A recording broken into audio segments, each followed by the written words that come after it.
먼저 여러분들이 이 구약 성경에 대해서 이제 얼마나 알고 있는지 개인차로 좀 다를 거예요. 뭐 전체적으로 알고 계신 분들 있을 거고 부분적으로 알고 계신 분들도 있을 겁니다.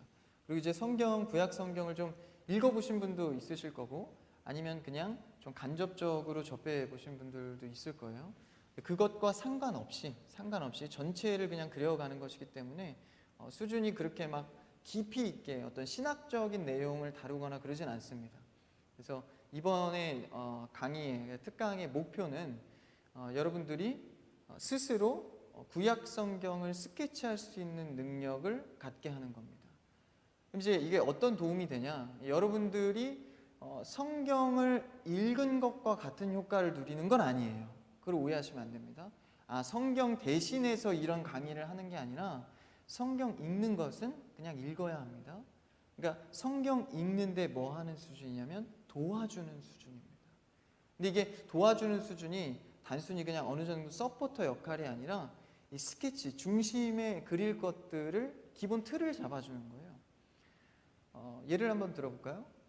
여러분들이 출애굽기를 이제 부분적으로 말씀을 묵상하거나 말씀을 들을 때 어떻게 모세가 그리고 선택이 됐고 창세기서부터 어떻게 끌고 와서 출애굽기로 가고 출애굽기 다음에 어떤 일이 일어나는지를 틀을 알고 있으면 출애굽기의 내용의 깊이가 굉장히 빠르게 들어옵니다.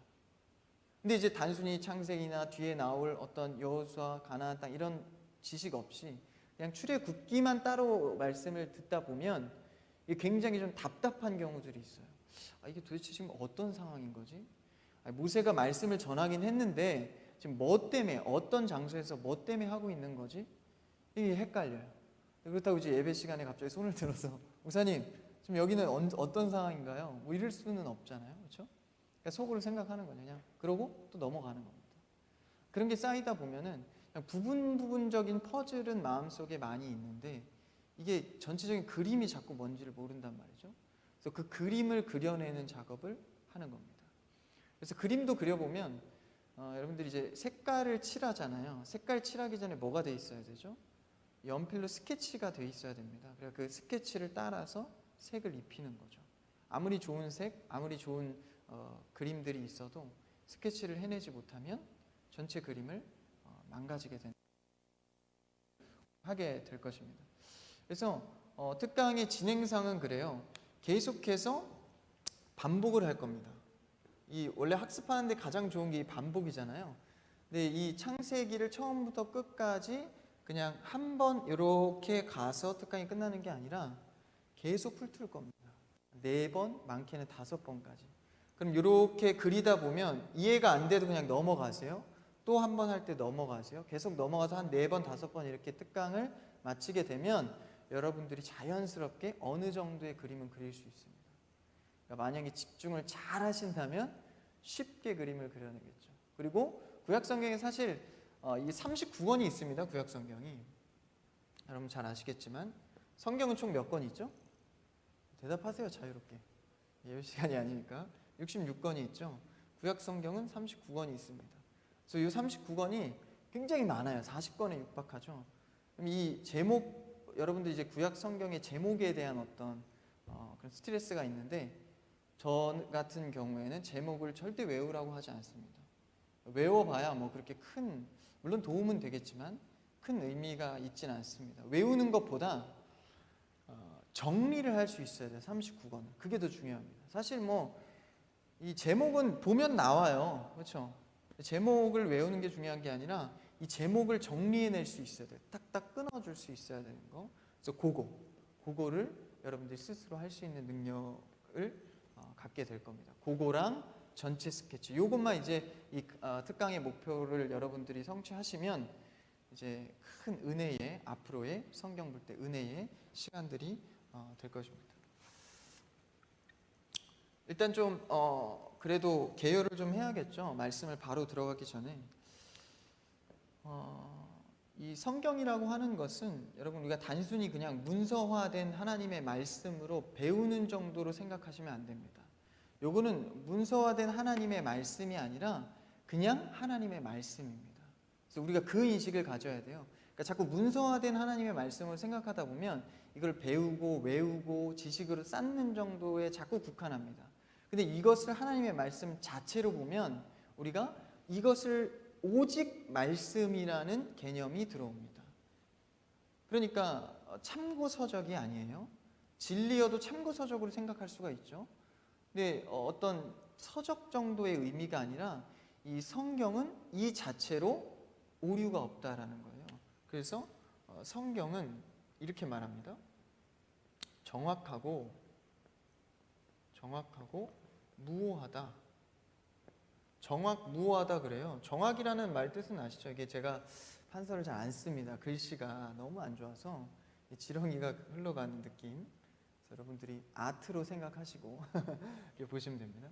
정확이란 말 뜻은 아시죠? 무오는 뭐예요? 비슷한데 오류가 없다는 거예요.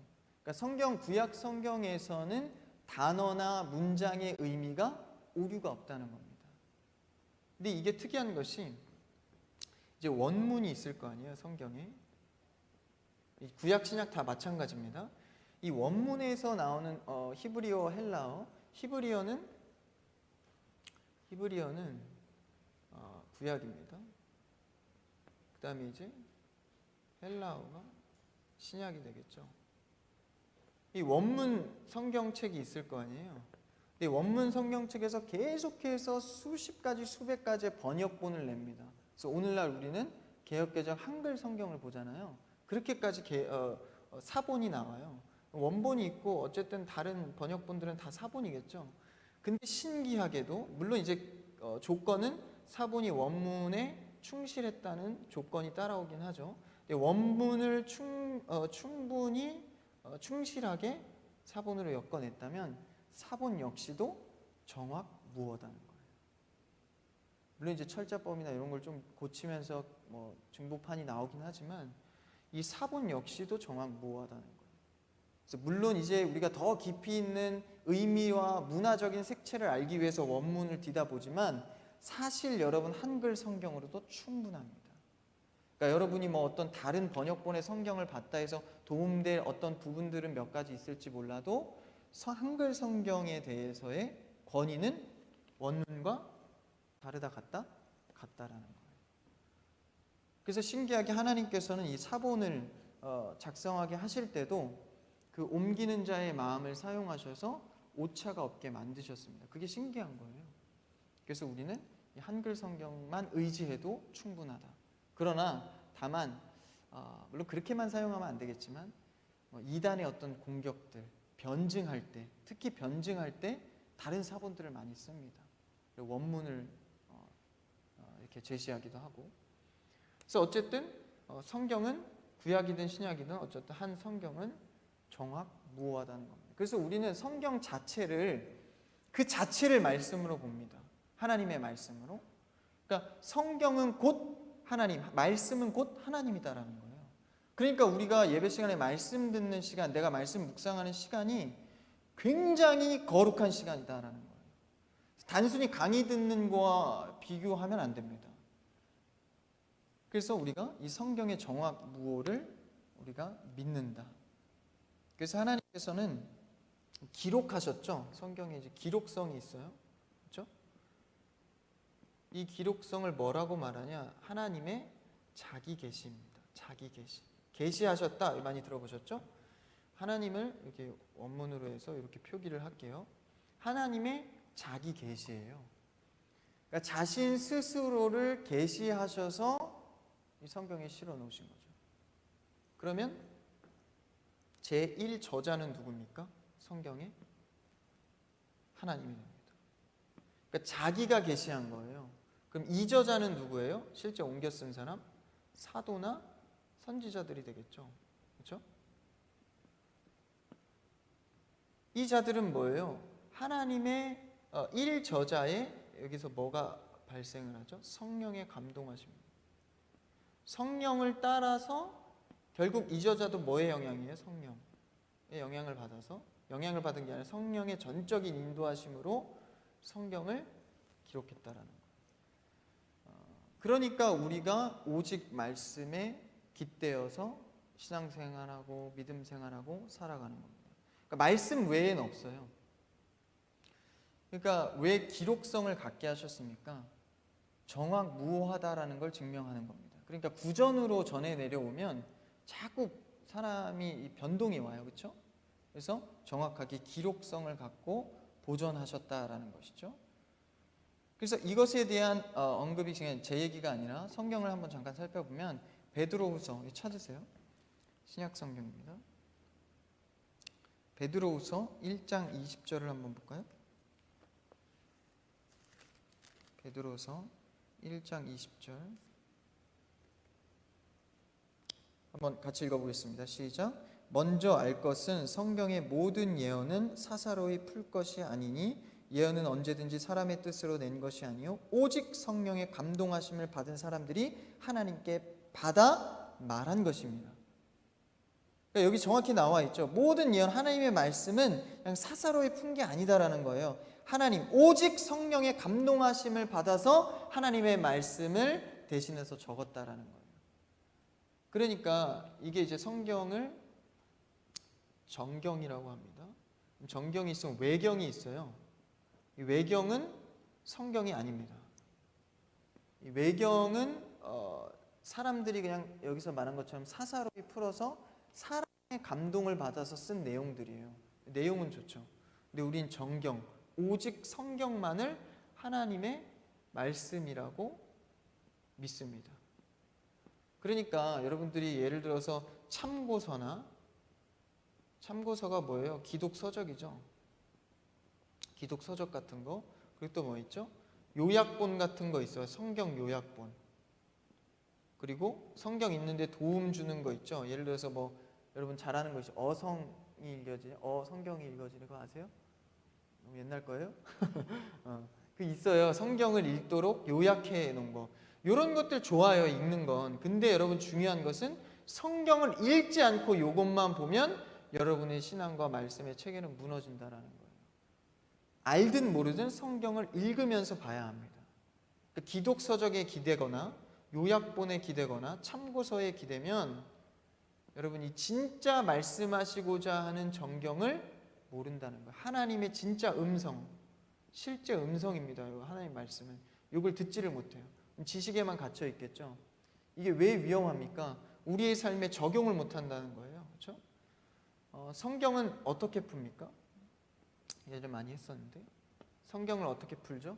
어떻게 우리가 읽으면서 이렇게 이해할 수가 있죠? 어려운데 성경은 정확하게 성경으로 풀어야 됩니다. 그러니까 이런 참고서나 기독 이걸 보는 게 아니에요. 성경은 성경으로. 신약 성경에 보면 여러분들 자꾸 뭘 인용하죠? 이 사도들이 구약 성경을 자꾸 인용해요. 구약에서 말하기를, 말씀에서 말하기를. 그러니까 신약 시대 때는 아직 말씀이 완성이 안 됐잖아요. 그래서 말씀에서 말하기를 하는 건 어디를 말하는 거예요? 구약 성경을 말하는 거죠. 그래서 구약을 자꾸 인용을 해요. 지금 현재의 뜻을 어떻게 풀고 있다는 거예요? 말씀을 통해서 풀다는 거예요. 신약 성경도. 그러니까 이제 성경은 반드시 성경으로 풉니다. 그럼 이해는 어떻게 하죠? 이해는 성령으로 합니다. 그렇죠? 성령으로 이해하는 거예요. 그게 무슨 말인가요? 뭐 영적인 어떤 신내림을 받나요? 그게 아니라 여러분 성경의 메시지를 각 사람에게 하나님께서 읽을 때마다 주세요. 같은 말씀을 읽어도 그리고 똑같은 말씀을 어제 읽은 말씀을 오늘 읽었을 때 또 다른 은혜를 주시는 거예요. 그게 성령으로 푸는 겁니다. 성령으로 나에게 이해시키는 거예요. 그러니까 여러분들이 지식적으로만 자꾸 알려는 성경에서 넘어가서 성령의 구함이 있어야 합니다. 왜 큐티하기 전에 왜 기도해요? 성령님 나에게 알리소서. 이 기도를 하는 겁니다. 그래서 우리는 이 영으로 쓰여진 책이기 때문에 그렇죠? 성령의 감동에서 이 저자가 사도와 아까 누구였죠? 선지자들이기 때문에 그 성경은 우리가 성령으로 이해해야 한다. 그래서 이 특강의 시간이긴 하지만 성령의 인도에 따라 여러분 이해하시기를 축복합니다. 성령의 도우심이 있어야 돼요. 그래서 우리는 이 정확하고 무오한 하나님의 말씀 이것을 믿는 것이 우리의 신앙입니다. 그래서 뭐든지 성경에 근거해야 돼요. 성경에 근거하지 않으면 그것은 죄라고까지 말합니다. 그러니까 이 성경이 얼마나 우리에게 이 성령에 의해서 하나님의 음성을 들려주는 어마어마한 크기의 말씀인 것을 우리가 알아야 하는 것이죠. 한 말씀만 더 읽어볼까요? 디모데후서 3장 16절. 디모데후서 3장 16절.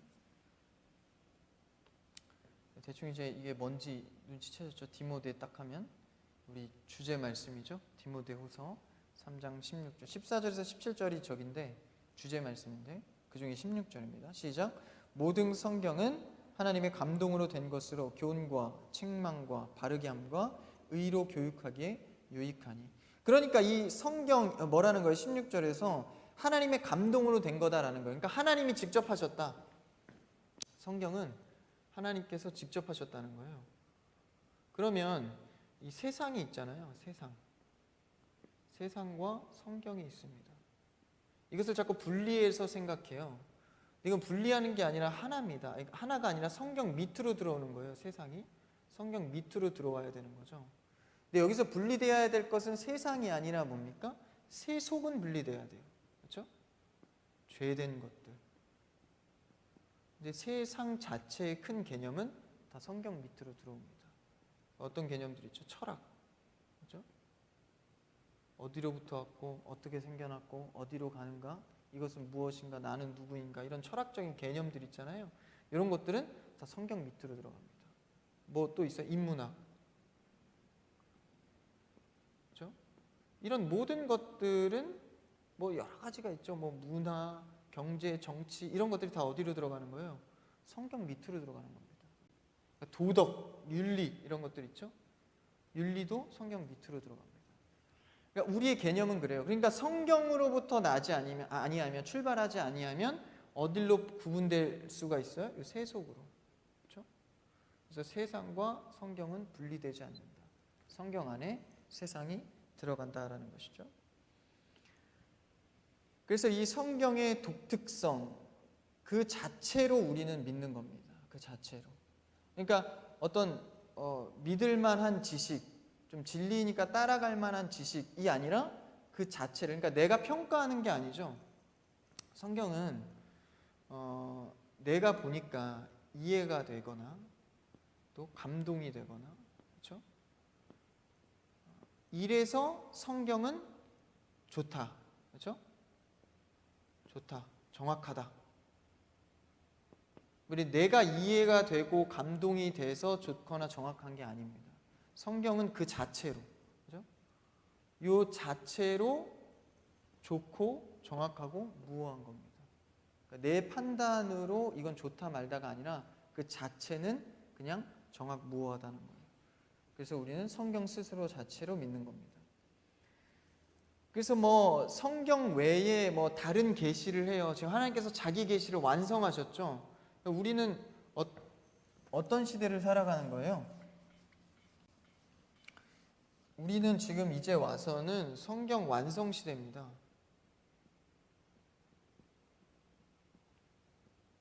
그렇죠? 그러니까 성경 완성 시대이기 때문에 더 이상의 계시는 존재한다 안 한다? 더 이상의 계시는 없어요. 끝났습니다.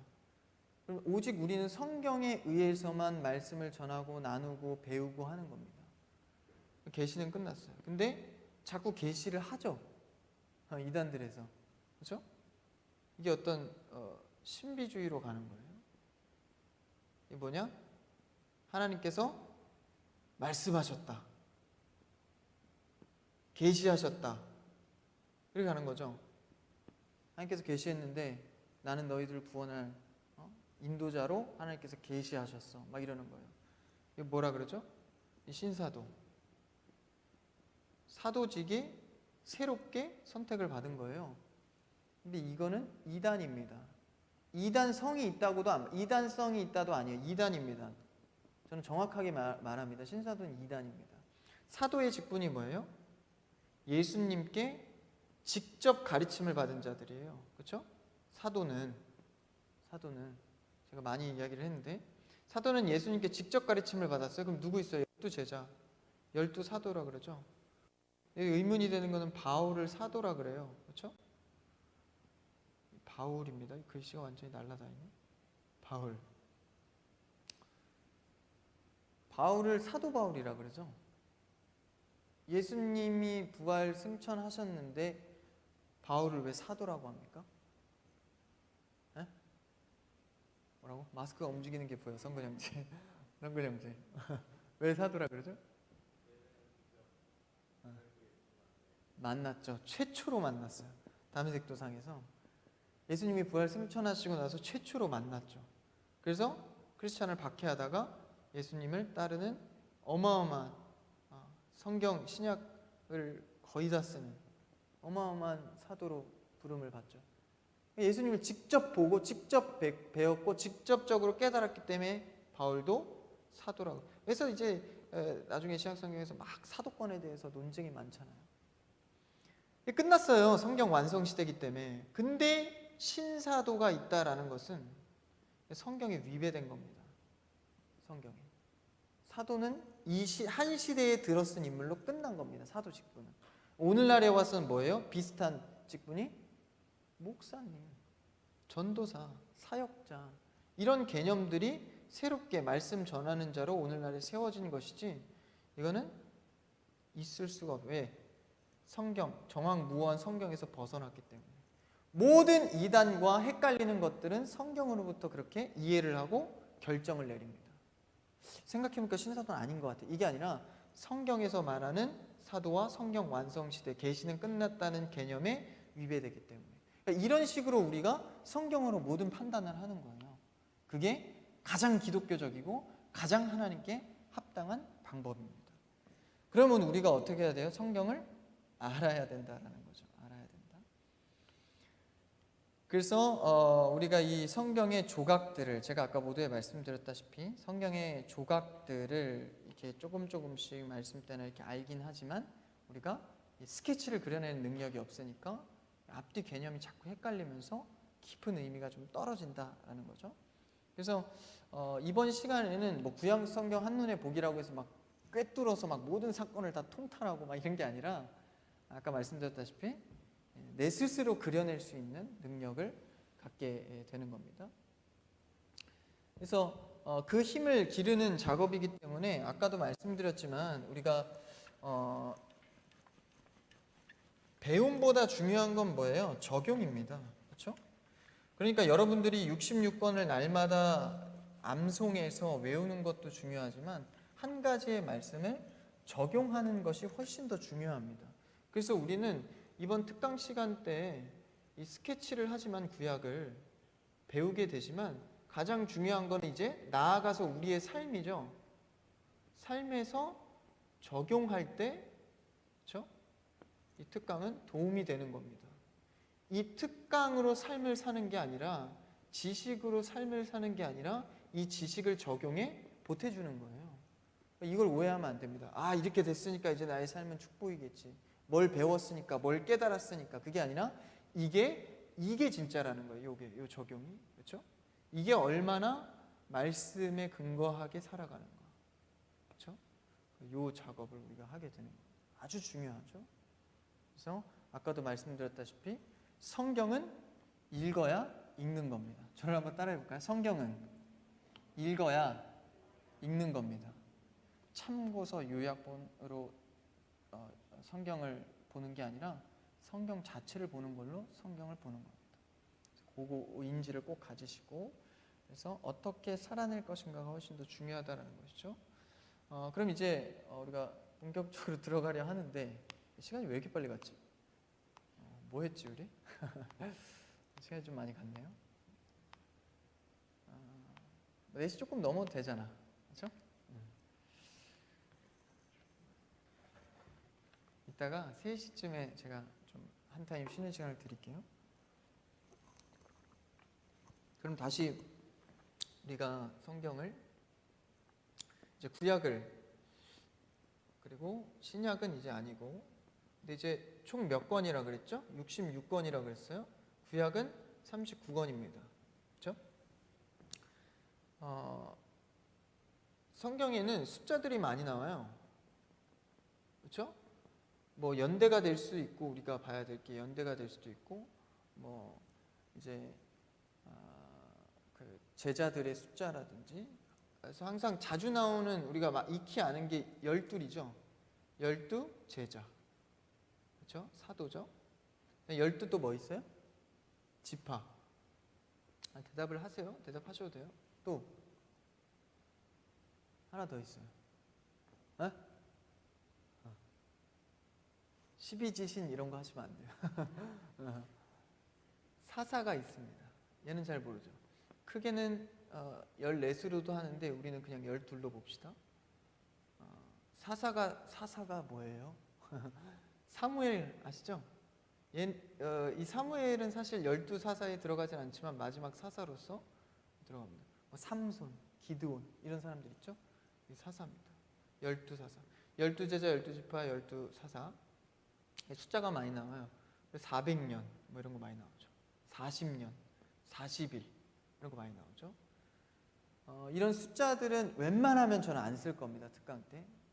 꼭 제가 숫자를 표기한다면 요 정도는 알아야 된다는 의미예요.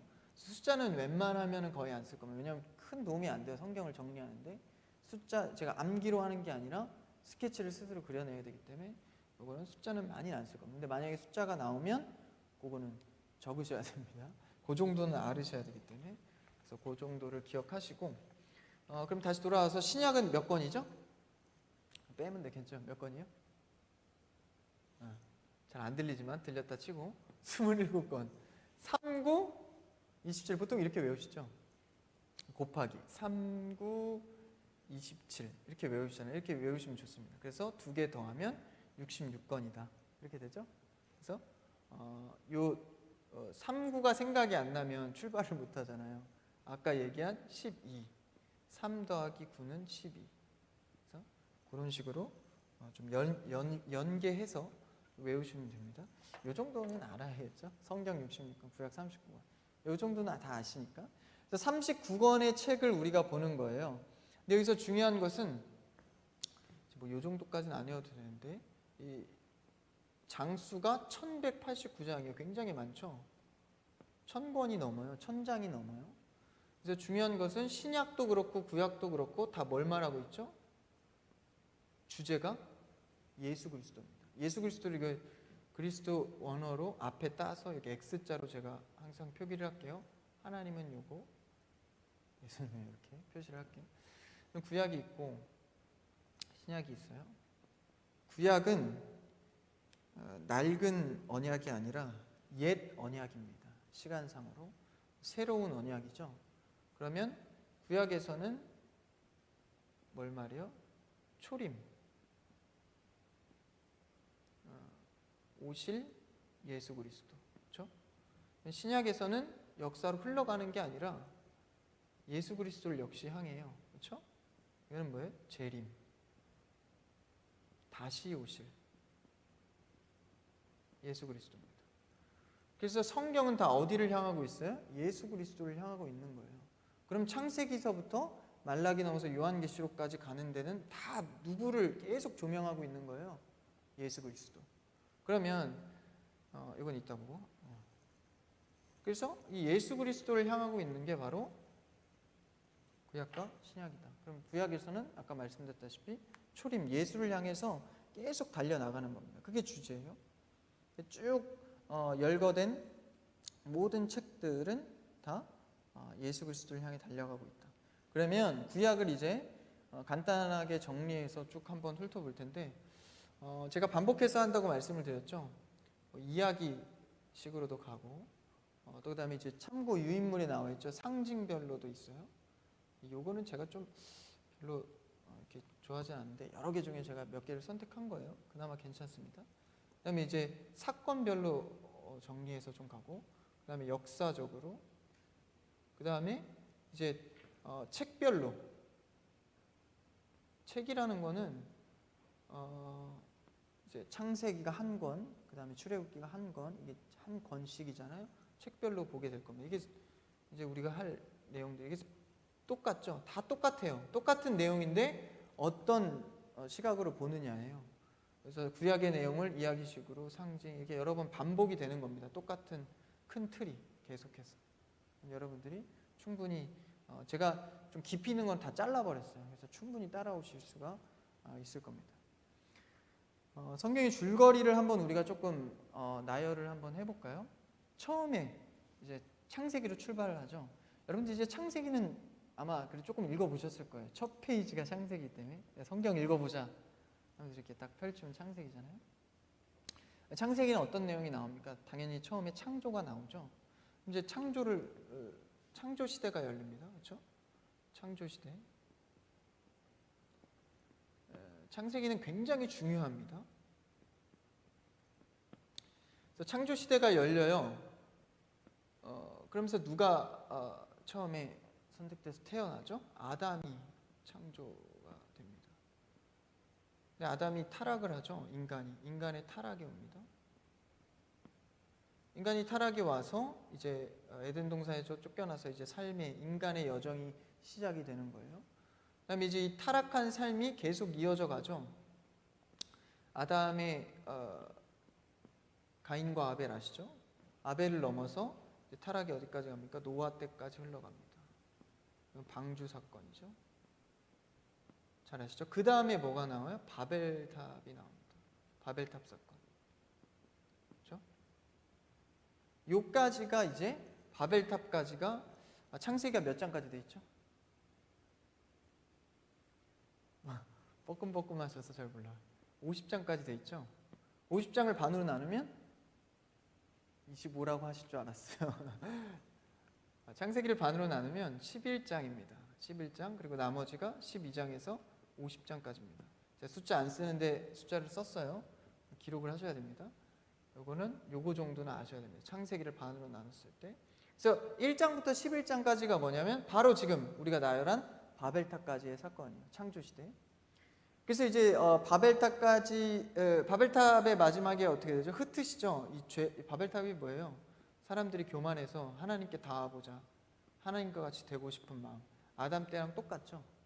계속해서 끊이지 않는 거예요. 심판을 하셨는데도 불구하고. 그래서 바벨탑까지 옵니다. 그래서 사람들을 언어로 흩으세요. 바벨탑이 무너지는 사건이 생깁니다. 그래서 사람들이 흩어져서 이제 11장까지고 12장부터가 여기서 이제 하나님께서 백성의 선택된 백성들의 시작이 됩니다. 아브라함이죠. 믿음의 조상, 이스라엘의 선조. 맨 위에가 아브라함입니다. 그렇죠? 그 다음 누구예요? 이제 좀 쉽죠? 아시죠? 이삭. 그 다음 누구죠? 야곱. 이건 많이 우리가 요셉. 익히 들어서 잘 알죠? 창조시대 넘어와서 이제 아브라함을 선택하셔서 아브라함의 아들 이삭이 100세 때였잖아요. 그다음에 야곱을 넘어서 요셉까지 갑니다. 근데 이제 여기서 이제 민족을 이제 이루게 하겠다고 언약을 해주셨어요. 그렇죠? 어느 때에 그게 이제 누구의 자손을 통해서 가죠? 야곱의 아들들, 요셉도 포함이죠. 12아들들이 있어요. 요셉 포함입니다. 이게 나중에 뭐가 되죠? 12지파가 되는 거예요. 야곱의 아들들이. 그럼 이 12아들 중에서 이제 유다 지파가 있어요. 대표격이죠. 여기서 누가 나오죠? 이 자손에서 예수 그리스도가 나오는 거예요. 그래서 이스라엘 선택하셔서 아브라함으로 시작된 이스라엘의 역사가 야곱 12지파 중에서 유다의 족속에서 예수 그리스도가 나오는 겁니다. 유다의 계보가 쭉 나오겠죠. 아무래도 예수 그리스도가 유다 지파에서 나오니까 12지파 중에 누구 지파에게 집중되어 있겠어요? 당연히 유다 지파에게 좀 차별화된 성경의 기록들이 많이 나옵니다. 그렇죠? 그리고 민족들도 유다 지파의 야곱 때부터 축복이 유다 지파로부터 흘러가요. 그래서 유다 지파에서 나온 인물들이 축복을 많이 받습니다. 그렇죠? 그래서 이제 요셉이 총리가 되잖아요. 애굽에 팔려가서. 이 사건을 계기로 요셉이 이제 아들들이 자식들이 있잖아요. 야곱의 자식들. 요셉도 그중 하나잖아요. 얘만 팔려갔잖아요. 요셉을 통해서 애굽으로 이민을 갑니다. 이주를 하죠. 야곱 이 가족들이. 그러니까 야곱 가족들이 요셉 통해서 애굽으로 이주를 하잖아요. 이 12아들들 집안들이. 그때 애굽으로 건너온 사람들이 70명입니다. 그래서 이제 민족을 이루면서 살죠. 몇 년 동안? 400년 동안. 그러니까 수많은 시간 동안 애굽 땅에서 이스라엘, 여기 야곱을 이제 하나님께서 이스라엘이라고 그래요. 이스라엘이라 하리라 해서 이제 이스라엘 백성들이죠. 이제 이 가족들이 백성까지가 된 거예요. 400년이 지나니까 400만 명이 되는, 쉽죠. 상당히 이 숫자가 쉬워요. 400년 지나니까 400만 명 됐다. 이제 통상적으로 350만으로 보는 사람들도 있고, 이제 계수를 남자만 하잖아요. 남녀노소 다 합했을 때 350만 정도. 근데 이제 400만 정도로 봅니다. 많게는. 많게로 보자고요, 우리가. 400만의 사람들이 애굽 땅에서 살게 됩니다. 근데 어떻게 살았죠? 사람이 많아지니까. 이때만 해도 몰랐죠. 많아지니까 어떻게 돼요? 노예가 됩니다. 노예가. 이게 바로 애굽에서 출애굽. 그렇죠? 출애굽을 하게 된 사건이 이제 400년 동안 살면서 노예 생활을 한 거예요. 그래서 이 애굽에서 출애굽을 하게 되죠. 이때 누구를 선택하시죠? 모세를 들어서십니다. 이때 나온 인물이 바로 모세입니다. 이제 모세가 출애굽을 시켜요. 그렇죠? 여기서 중요한 거 이제 건너오죠. 홍해를 건너서 광야길로 갑니다. 이 광야에서 뭘 받죠? 이게 핵심입니다. 여기서 율법을 받습니다. 이게 지금 이제 레위기가 되죠. 레위기에는 율법이 뭔지를 설명하고 있죠. 뭐 지켜라. 이게 조항이 603조항이에요. 10계명 외에. 10계명 외에. 가만히 있어봐. 왜 이렇게 숫자를 많이 쓰지? 이 정도는 아셔야 됩니다. 10계명 외에 율법을 받죠. 이게 기준이 돼서 이제 내가 너희를 선택했어 라고 시작이 됩니다. 그렇죠? 그래서 어디로 들어가죠? 약속의 땅, 가나안 땅으로 들어갑니다. 가나안 땅. 막 정확하게 외우려고 하지 마세요. 그냥 스케치 하시면서 넘어가셔도 상관없어요. 가나안 땅에 들어가죠. 근데 모세는 못 들어가요. 그렇죠? 모세는 여기서 끝납니다. 근데 모세가 사람을 아주 잘 세우죠. 여호수아를 세우죠. 여호수아가 가나안 땅으로 이끌고 들어갑니다. 그래서 여기서 전쟁을 아주 잘해요. 여호수아는. 들어갔는데 여기서 가나안 족속들이 있었어요. 사실 하나님께서 가나안 땅을 그냥 깨끗하게 청산하시고 들여보내주셨으면 참 좋을 것 같은데 우리 생각처럼 그러지 않고 7족속을 그냥 남겨두세요. 가나안에 7족속이 있어요. 여기들은 어마어마한 나라들입니다. 여기에 우상들이 어마어마하게 많고 또 이제 이 문화가 달라요. 이스라엘하고. 그러다 보니까 하나님께서 뭘 강조했겠어요? 내가 너희를 선택했잖아. 언제부터? 아브라함 때부터 너희들을 선택해서 약속했잖아. 뭘로? 율법으로. 너희는 내 자녀야. 그러니까 나의 요거를 알려줄 테니까 이게 사랑의 법칙이야. 요거대로 사는 것이 너희는 축복이고 내 안에 있는 자녀라는 증거야 라고 알려주셨죠. 그래서 여기에서 들어갈 때 여기서 이제 여호수아를 통해서 들어갈 때 모세의 마지막 부탁이 있어요. 모세의 마지막 부탁 들어갈 때 모세가 이게 죽기 직전에 신명기죠. 신명기에서 백성들에게 마지막 부탁을 합니다. 이 율법을 우리가 받았으니 이거를 가나안 땅에는 여러 족속들이 있으니까 이 율법 외에는 하나님의 언약 백성임을 증명할 길이 없으니 7년에 한 번, 이게 이제 안식년이에요. 안식년에 오는 7년에 한 번 오는 안식년 중에 어느 날 초막절이 되면 성경을 읽자. 이때는 다 모든 거를 내려놓고 일상을 내려놓고 다 같이 모여서 성경을 선포해서 같이 읽자. 그래서 우리가 성경으로 돌아와야 돼. 봐봐, 성경 말씀 다시 상기해서 힘을 내자. 그게 모세의 마지막 부탁이었어요. 근데 거의 근 800년 넘게 1000년 동안 이 약속을 이스라엘 백성들이 딱 2번 지킵니다.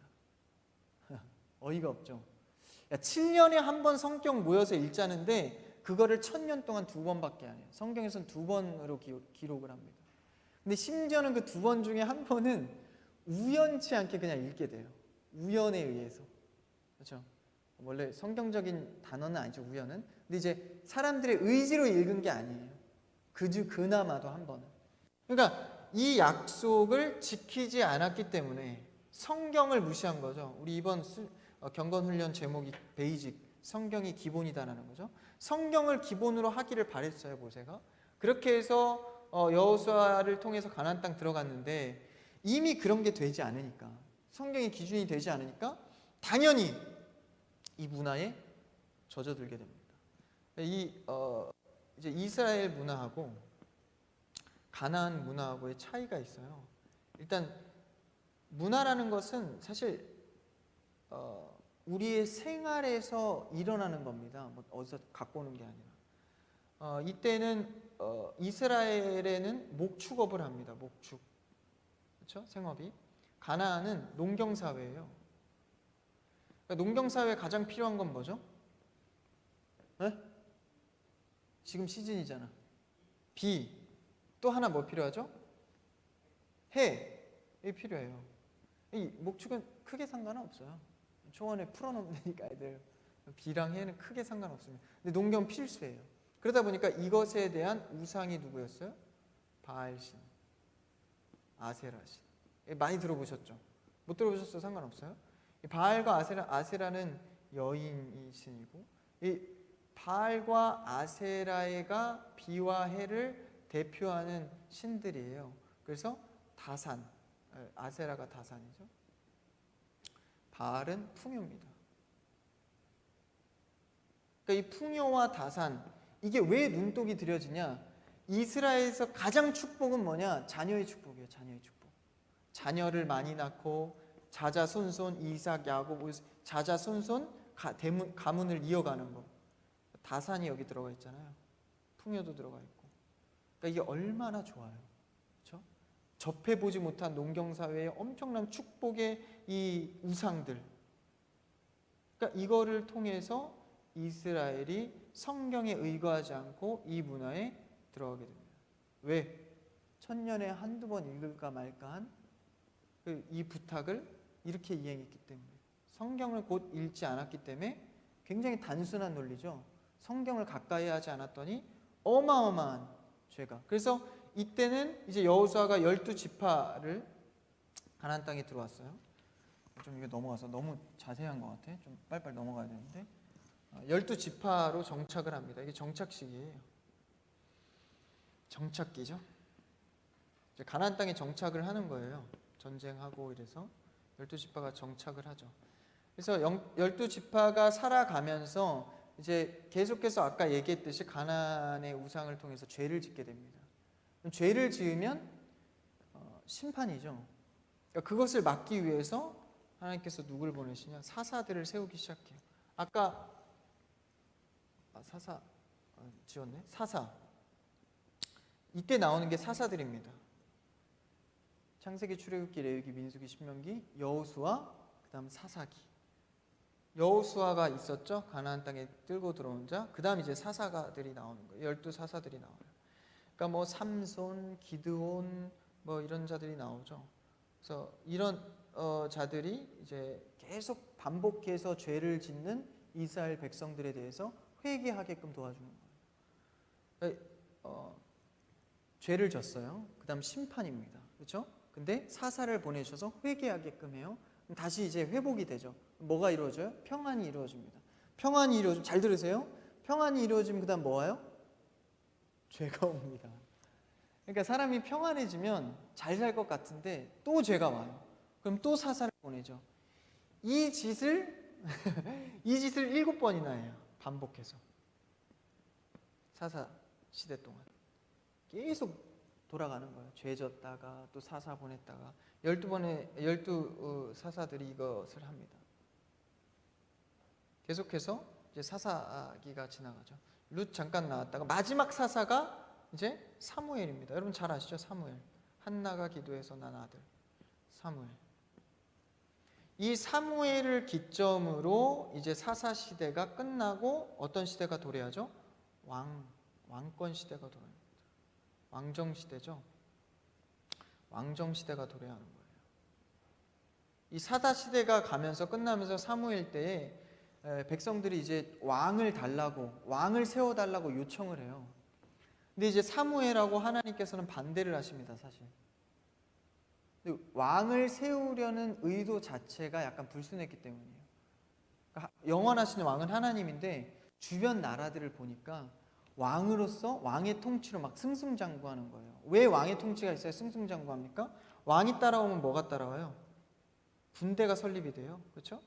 군대가 설립이 되면 뭐가 들어와야 되죠? 왕이 있으면 세금이 들어와요.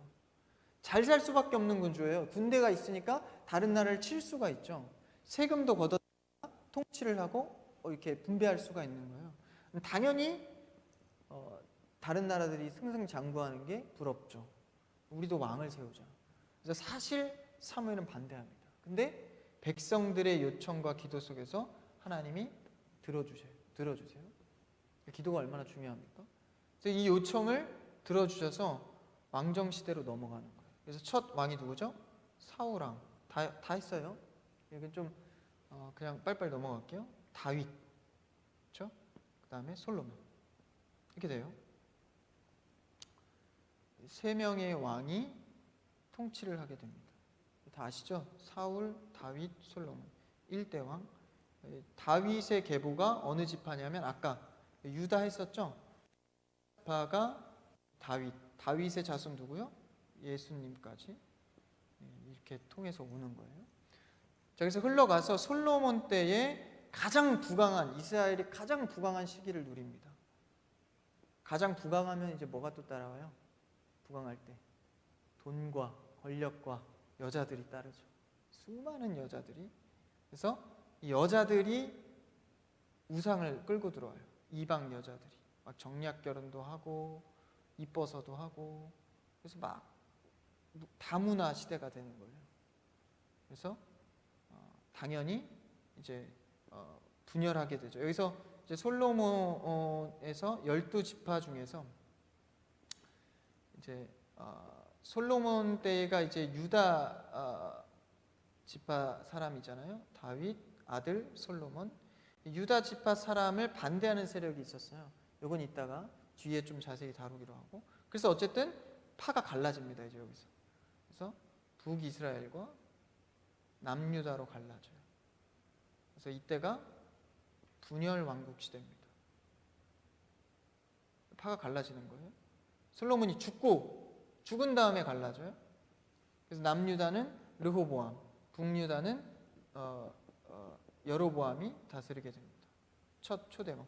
그래서 남유다는 20명의 왕과 북이스라엘은 19명의 왕으로 쭉 흘러가는 거예요. 여기서 중요한 게 뭐냐면 이 분열 왕국 시대 때 있잖아요. 이 분열 왕국 시대 때 막 성경에 나오는 어려운 선지자들 있죠. 뒤에 막 오바댜, 하박국, 요엘 막 이런 사람들 있죠. 다 이 분열 왕국 시대 때 선지자 책이에요. 선지자.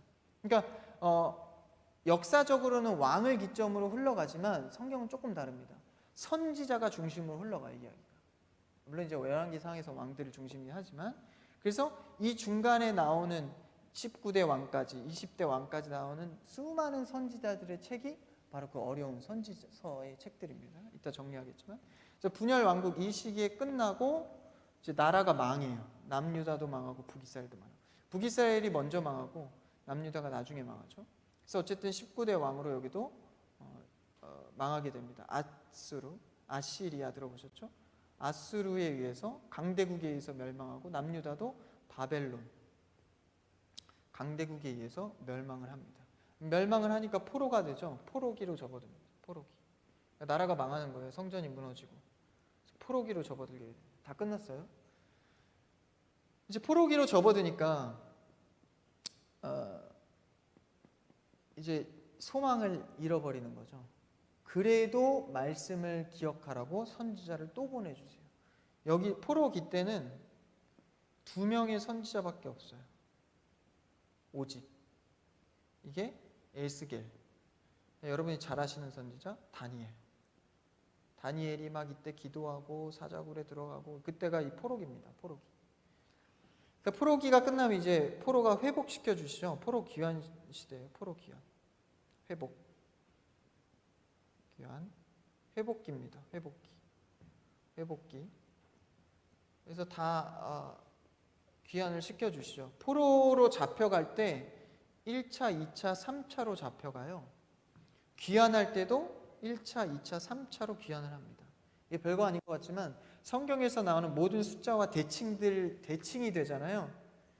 대칭이 되는 경우들이 굉장히 많습니다. 중요한 사건들은. 왜 대칭이 될까? 그러니까 하나님께서는 일부러 이렇게 대칭을 만드시는 거예요. 왜냐하면 그냥 우연으로 흘러가면 뭐 4차에 거칠 수도 있고 뭐 1차 만에 돌아올 수도 있어요. 우연이면. 근데 정확한 대칭을 이뤄서 이거는 누군가가 이 역사를 건들고 있다는 것을 증명하는 겁니다. 그래서 항상 성경에 대칭이 많아요. 그래서 회복기를 거쳐서 이제 이때가 학개, 스가랴, 말라기. 여러분 많이 들어보셨죠? 이 말라기는 이제 구약 성경 끝 성경이에요. 끝에 있는 세 개가 이때 회복기 때 있는 선지자들입니다. 그래서 회복기를 거쳐서 이제 성전이 재건이 되죠. 다시 회복이 됩니다. 그 다음에 구약이 끝 신약과 구약 중간에 중간기가 있어요. 하나님이 침묵하시는 기간입니다. 400년 동안. 그다음에 여기서 뭘 준비하시죠? 세례 요한. 마지막 선지자예요. 예수님 오시기 전에. 그렇죠? 구약에. 그럼 이 선지자가 준비가 돼요. 그다음에 신약으로 넘어가면서 세례 요한의 등장과 이제 예수님, 이 다음에 바로 이제 예수님이 오시죠. 그러니까 이제 예수님이 세례 요한한테 세례를 받으시잖아요. 이 세례 요한 중간기까지.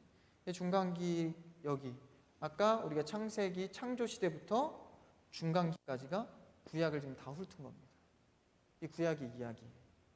그럼 성경의 가장 많은 권수 어디에 있겠어요? 어느 시대 때? 아까 제가 잠깐 얘기했죠? 어느 시대 때 있겠어요? 성경의 가장 많은 권수. 네? 잠깐 막 얘기해봐요. 네? 뭐라고요? 빨리 쉬자고? 분열왕국 시대. 아까 얘기했잖아요.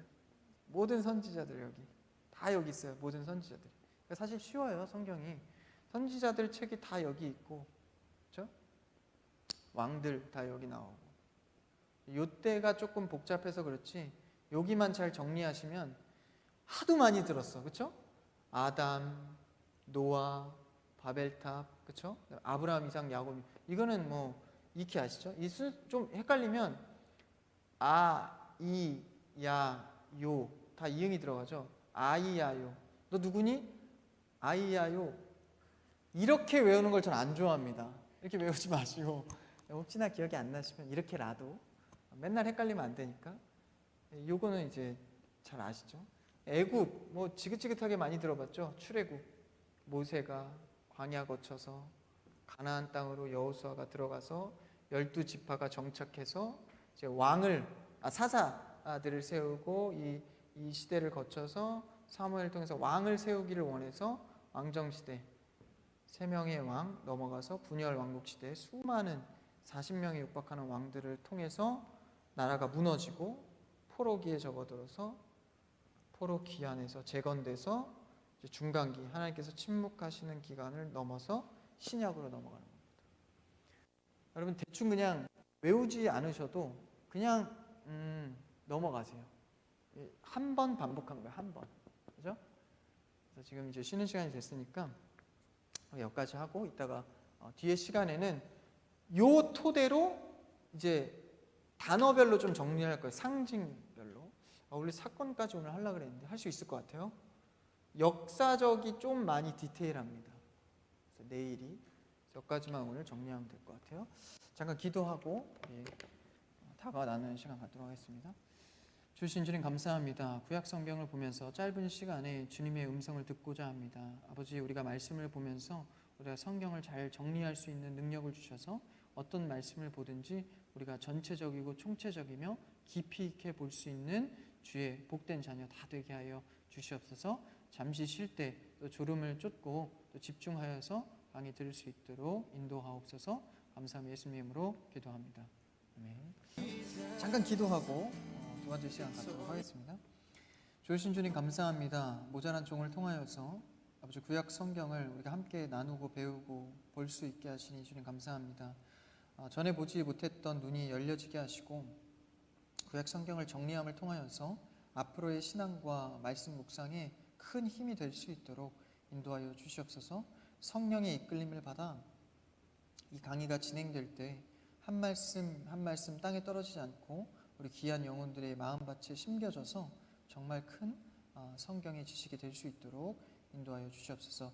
또 경건훈련을 위하여서 여러 모양으로 섬겨주신 또 집사님 계십니다. 그의 가정과 직장과 삶이 늘 주 안에서 평안하게 하시고 그 속에서 주님의 기쁨과 감사를 누리는 귀한 가정 또 집사님 되게 하여 주시옵소서. 주심과 섬김에 감사하며 예수님으로 기도합니다. 아멘. 반갑습니다. 여러분 두 번째 시간 이거 좀 지어놨어야 되는데 죄송해요. 어제 여러분들이 정리를 좀 하셨죠? 물론 이제 조금 흐름이 있어서 좀 헷갈리거나 하는 부분들도 그냥 넘어가시면 됩니다. 계속 반복이 되니까 이 부분을 잘 기억해 주시고 어느 시대 때에 누구를 통해서 이끌어 가는지와 그리고 왕정 시대에 대한 정리를 하시면 구약 성경은 그닥 그렇게 복잡한 성경이 아닙니다. 여러분들이 이것만 잘 정리해 주시면 아마 성경 읽는데 큰 힘이 될 겁니다. 보시면 이제 상징을 가기 전에 일단은 여러분들 우리 그 찬양 안 했다. 그 찬양을 안 했는데 이거 한번 보시겠어요? 참고 자료 나눠드린 거 있죠? 이거 혹시 온라인으로 없으신 분들은 온라인의 링크가 다 문자로 전송이 됐어요.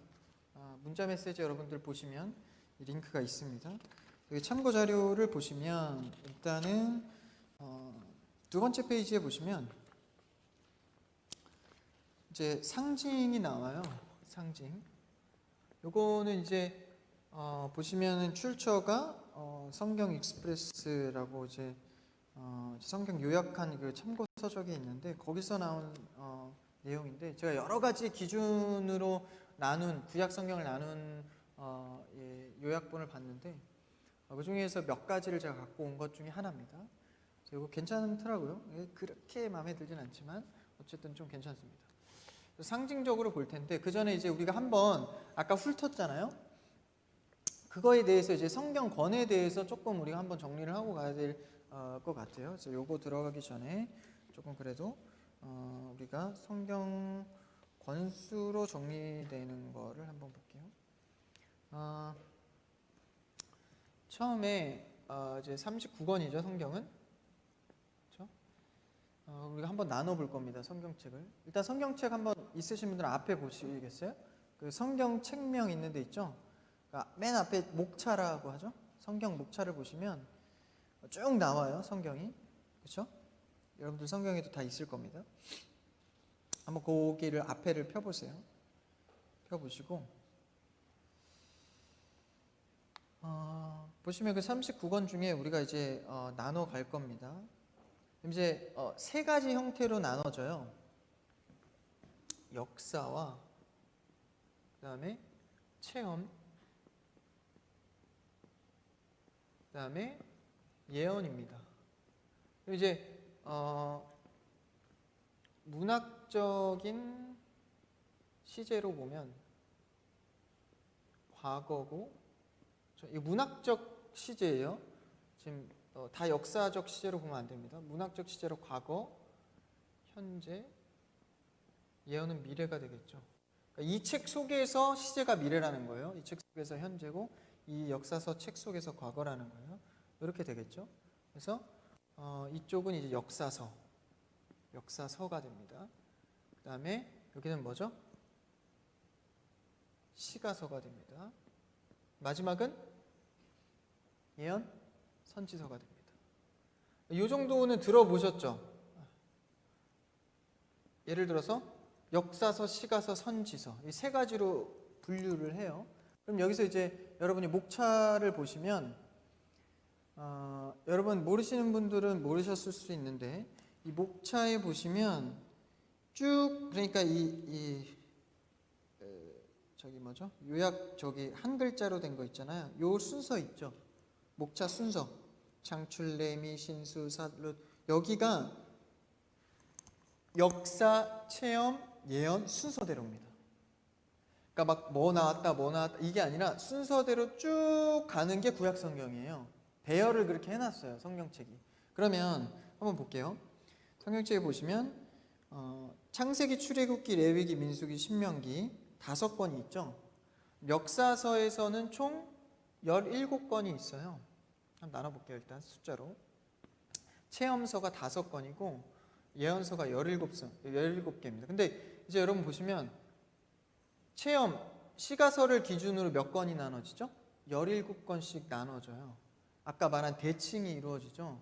이거는 여러분 우연적으로 아니면 사람의 마음으로 나누는 게 아닙니다. 완벽한 대칭을 이루고 있어요. 그렇죠? 그 다음에 이제 아까 이제 목차를 보시면 처음 5권 이거 잘 아시죠? 뭐라 그러죠? 모세오경이라 그러죠. 잘 아시죠? 모세가 쓴 거예요. 성령의 감동에 의해서. 이게 창세기, 출애굽기, 레위기, 민수기, 신명기입니다. 17권에서 역사서 17권에서 5권, 모세오경이 5권으로 들어가요. 그럼 이제 그 밑에 여호수아부터 나머지 빼면 12권이죠. 여호수아부터 12권까지 쭉 따라가 보세요. 세면서 사사기, 룻기, 사무엘상하, 열왕기상하, 역대상하, 에스라, 느헤미야, 에스더까지가 17입니다. 그렇죠? 모세오경 빼 12 여기서. 여기 역사서예요, 지금. 역사서 전체가. 그렇죠? 12에서 자르면 체험서, 시가서로 오는 거예요. 여기가 이제 욥기. 좀 특이한 책입니다. 욥기는. 욥기, 시편, 잘 아시죠? 잠언, 전도, 아가. 이렇게 되는 거예요. 여기 시가서입니다. 욥기는 왜 특이하냐면 이게 저자나 시대를 정확히 알 수가 없어요.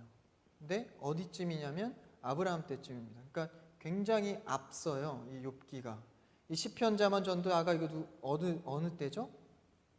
잘 아시죠? 다윗 그리고 솔로몬이 대부분 이거 썼죠. 시편은 여러 저자가 있긴 하지만 어쨌든 그래서 이게 체험적 현재 시가서로 쓰여집니다. 욥기까지 포함이에요. 이게 시가서. 이제 특이한 놈이죠. 욥기. 이야기도 굉장히 특이하죠. 시가서에 들어갑니다.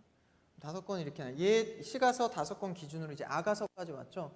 아가서 다음에는 뭐예요? 이사야. 이 선지서를 아까 여기서 역사서에서 17을 처음에 뭘로 나눴죠? 5으로 시작을 했죠. 여기도 대칭입니다. 5으로 시작해요. 이건 대선지서.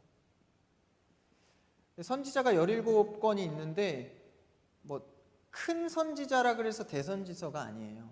오해를 하는데 큰 선지자여서 대선지서가 아니라 양이 많아서입니다. 양이 많아서. 그래서 여기서 뒤에는 12 선지자가 있죠.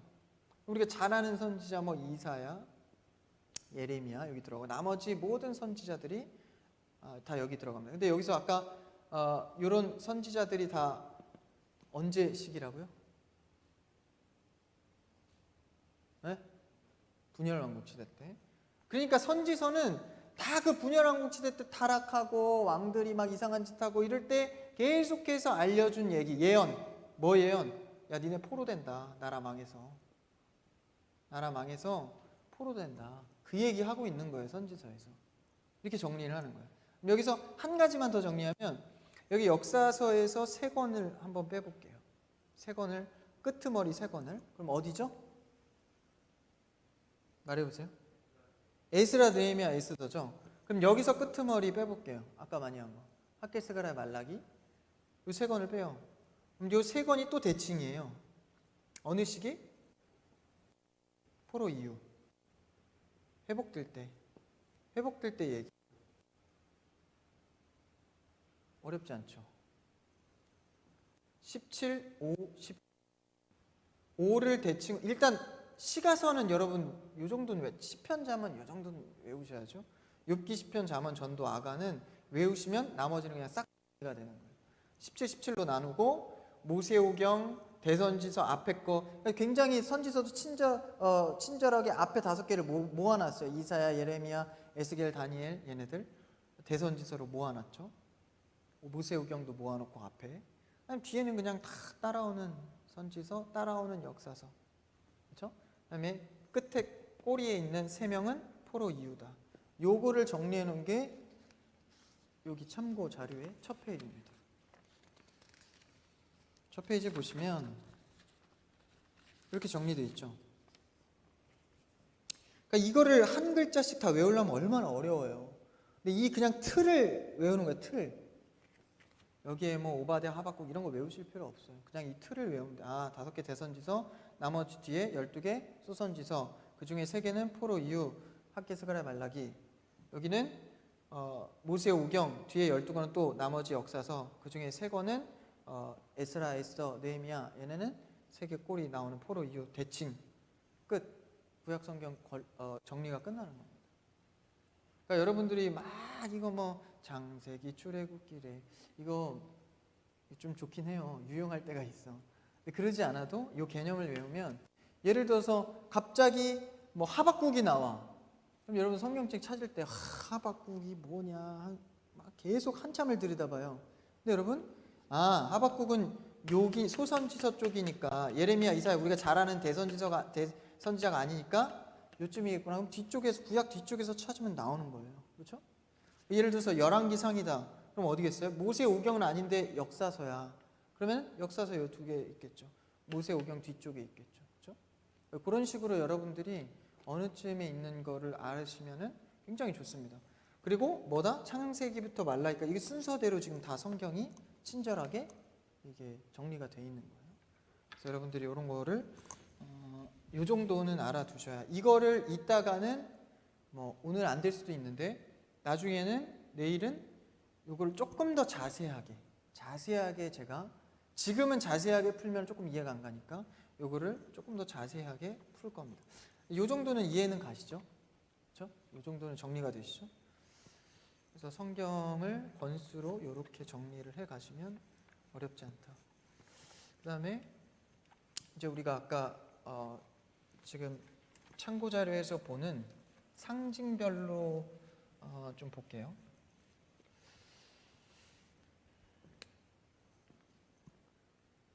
뭐 의도한 것 같은데 이 상징을 12가지로 상징의 단어들을 썼더라고요. 단어들을 참고 자료를 보시면서 보시면 더 좋겠죠? 적으셔도 되고. 12상징으로 본 구약성경입니다. 아까 우리가 쭉 이야기식으로 나열한 거에 대한 내용이 동일합니다. 근데 조금 다른 기준이 있죠. 12이라고 하면 아까 말한 12제자도 있고, 12? 또 뭐 있죠? 그만해? 지파, 사사. 12인 단어로 상징을 해서. 처음엔 뭐겠어요? 서 있죠, 다? 네? 창조.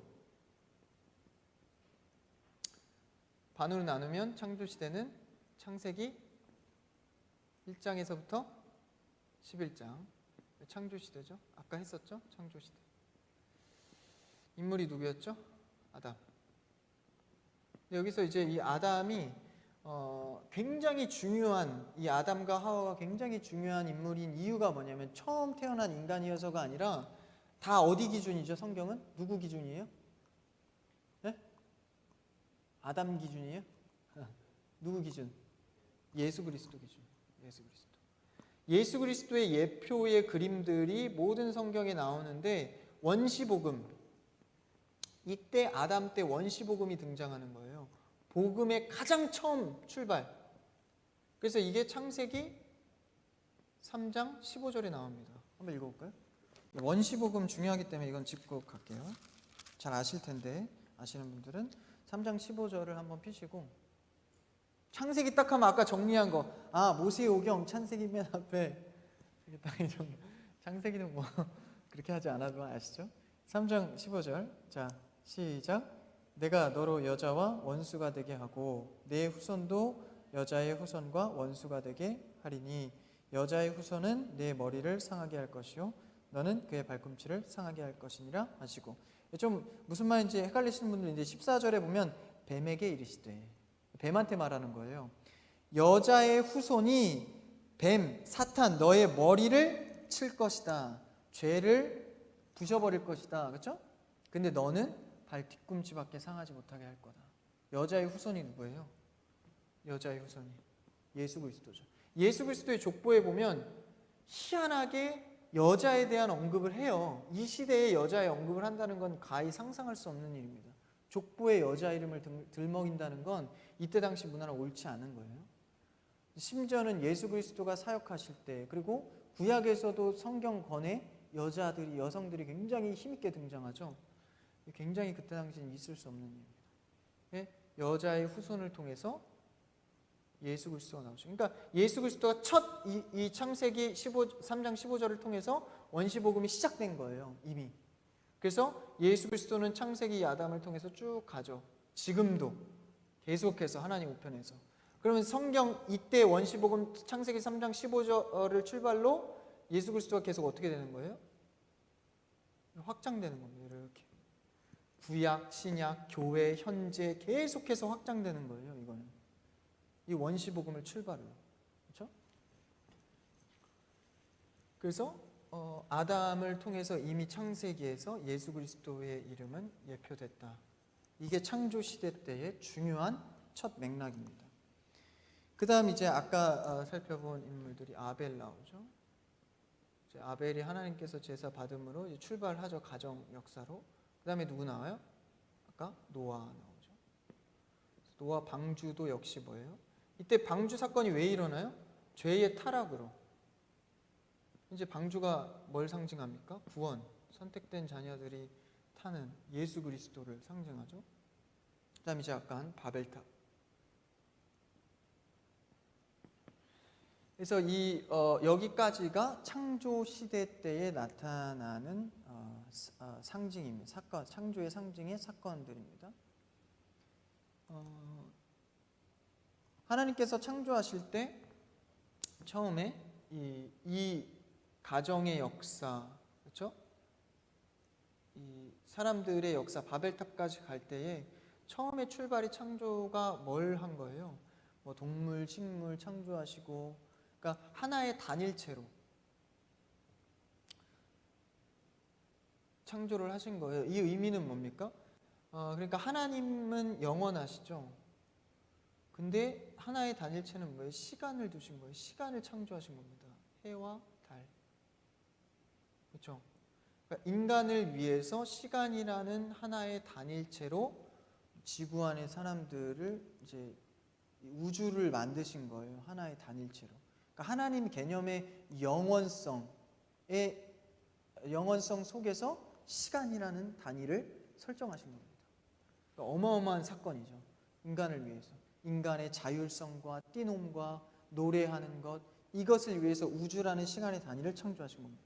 그래서 인간의 역사가 시작이 되는데 이 죄 때문에 이런 사건들이 발생을 하는 거죠. 그래서 이거는 창조 시대.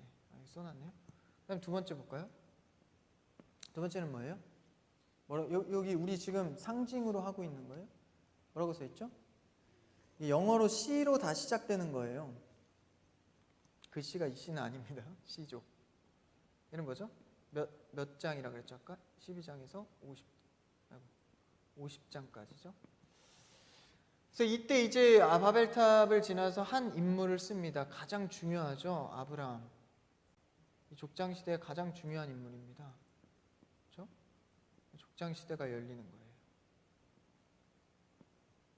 그래서 하나님께서 이제 최초로 이제 교제라는 걸 하기 시작해요. 교제. 하나님의 교제. 물론 다 교제했지만 이제 이를 통해서 뭘 이룰 거기 때문에 언약하고 나라, 민족을 이룰 거기 때문에 이제 디테일한 교제를 하기 시작해요. 그래서 아들이 누구죠? 이삭.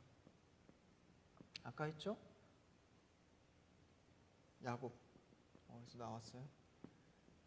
아이야요 뭐 이런 거 하지 마시고 누구야 아이 이런 거 한번 해봤는데 못 외우시면 그렇게 하셔도 돼요. 그래서 아브라함이 가나안 땅으로 이주를 하죠. 그래서 하나님께서 원래 어디 사람이에요? 갈대아? 우르 사람이에요. 우르. 이 우르 지역은 사실 우상을 섬기던 민족들이에요. 그러니까 원래 이 우상의 가문에서 태어난 자거든요. 우상의 가문에서 가나안 땅으로 이주시키면서 하나님께서 이를 통해서 민족을 이루시죠. 그러니까 우리가 신앙생활하면서 사실 어떤 조건이냐, 뭐 어떻게 여태까지 너 어릴 때 신앙생활 어떻게 했냐 이게 상관이 없는 거예요. 이런 자들도 믿음의 조상으로 세우시는 거예요. 그렇죠? 가나안 땅으로 이주시켜서 이제 이삭, 야곱, 요셉을 통해서 족장 시대를 열어갑니다. 근데 아까 얘기했듯이 이 요셉을 거쳐서 요셉을 통해서 야곱 12아들들이 이주를 하죠. 어디로 이주하죠? 3번 이제 가서 노예로 들어갑니다. 3번 노예. 성경 어디죠? 출애굽기죠. 이제 노예로 야곱을 통해서 이제 애굽 땅으로 가잖아요. 우리 아까 했죠. 애굽 땅. 400년 동안 400만 명의 숫자로 애굽 땅에서 노예의 생활을 하게 됩니다. 그래서 그 노예의 생활 인구가 막 이제 400만 명까지 많아지면서 모세가 등장을 하면서 출애굽을 하게 되죠. 그래서 이때 당시에 모세가 쓰여지면서 출애굽을 하는 거예요. 그럼 출애굽에서 가장 중요한 출애굽할 당시에 사건이 뭐죠? 유월절입니다. 유월절이 나와요. 이게 뭘 상징하는 겁니까? 바로 예수 그리스도를 예표하는 거죠. 유월절이 뭐냐면 이제 출애굽에서 나와야 되기 때문에 이 애굽 사람들에 대해서 하나님이 10가지 재앙을 내립니다. 이 출애굽을 시키기 위해서. 그 중에 재앙이 장자 재앙이 있어요. 아들은 다 죽이는 거예요. 근데 이것을 가정마다 이제 하나님의 영이 갈 때에 그 가정에 문설주에 어린 양의 피를 바르면 그 집은 심판이 지나갑니다. 심판은 모두에게 죄 때문에 내리는데 어린 양의 피를 바른 집만 지나가는 거예요. 그래서 구원을 받아서 출애굽을 하게 되는 겁니다. 그럼 홍해를 건너서 다른 땅으로 가게 된 게 출애굽입니까? 아니면 유월절에서 하나님의 심판이 지나간 게 출애굽입니까? 하나님의 심판이 지나간 게 출애굽이에요. 이미 장자재앙 때 심판, 그러니까 출애굽은 된 겁니다. 구원은 된 거예요. 시간의 역사 속에서 이제 홍해 건너고 뭐 광야 생활하고 이런 거 하는 거죠. 이때 이미 출애굽은 이루어진 겁니다. 장자재앙 때 그래서 지나가죠.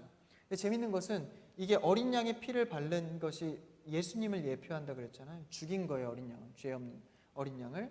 근데 이제 유월절 전날에 어린 양을 잡거든요. 오후 3시입니다.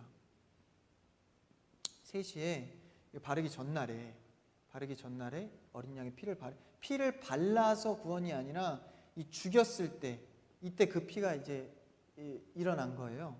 그러면 실제 예수 그리스도 신약 성경에서 예수 그리스도가 죽임을 당했을 때 십자가에서 딱 죽었을 때 시간이 오후 3시입니다. 이것과 대칭을 이루죠. 우연으로 하려고 해도 어렵다는 거예요. 이때가 지금 언젠데요. 구약시대 때. 아직 지금 사사들도 없을 족장시대인데 족장시대 이제 막 넘어와서 출애굽 시대인데 그렇죠? 이때 유월절에 그래서 유월절이 가장 이 귀한 절기로 드려지잖아요. 너무 또 이게 나갔는데 어쨌든 그래서 그 유월절을 통해서 출애굽해서 홍해를 건너죠. 홍해 건너서 이제 시내산까지 도착하게 됩니다. 그다음 4번이 뭐죠? 네? 뭐요? 네, 계명. 이게 뭐예요? 율법이죠. 율법을 이 레위기입니다. 레위기. 율법서죠. 레위기. 레위기가 모세 오경 중에 저의 관점에서는 중심입니다. 그래서 레위기에서 이제 하나님의 말씀을 받아서 이제 시내산에서 아까 말한 10계명 외에 몇 계명이죠? 몇 개 조항이죠? 603개의 조항을 받게 됩니다. 레위기. 그렇죠? 시내산에서 이게 굉장히 중요하죠. 율법을 주신 거예요. 그 다음에 이제 민수기로 넘어가죠. 이게 야영이라고 나와 있는데 텐트 생활 야영. 민수기는 여러분 민수기의 뜻이 뭐예요? 백성을 세는 거예요. 계수하는 거예요. 그러면 민수기의 초반부에서는 1차 인구조사 하죠. 계속 같이 따라오시고 계시죠? 2차 인구조사를 또 합니다. 그럼 이게 1세대예요. 1세대. 광야 1세대. 그 다음에 출애굽 1세대죠. 인구 두 번째 할 때는 2세대입니다. 여기 중간에 뭐가 있죠? 광야 40년이 있어요. 이제 여호수아와 갈렙이 정탐 나갔다가 12 정탐 나갔다가 여호수아 갈렙만이 긍정하고 나머지는 다 부정해요. 그래서 이제 하나님께서 뺑뺑이를 돌리시죠. 금방 갈 가나안 땅을 40년 동안이나 돌게 합니다. 그래서 그 이후에 2세대는 사실 이 광야 출애굽을 잘 경험을 안 했어요. 세대가 지났기 때문에. 그래서 사실 이때랑 이때 숫자는 현저하게 적죠. 그만큼 광야의 훈련은 쉽다 어렵다? 어렵다는 거예요. 신앙의 훈련은 그리 녹록하진 않습니다. 어렵죠. 근데 이 세대가 이제 어디로 들어가죠?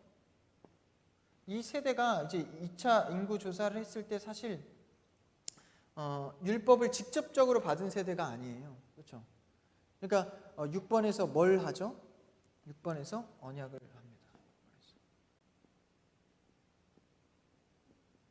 신명기죠. 신명기는 레위기의 내용이에요. 레위기와 똑같습니다. 근데 이제 더 강조를 한 거죠. 그러니까 모세의 세 번의 그냥 지울게요. 모세의 세 번의 설교가 신명기에 나오죠. 설교가. 그러니까 레위기가 아까 계명 율법 시내산에서 받을 때 레위기가 본서라고 본문이라고 한다면 신명기는 이제 설교라고 할 수 있겠죠. 본문을 갖고 설교를 하는 거예요. 모세가 세 번 설교. 내용은 같죠. 근데 더 강조를 하는 겁니다.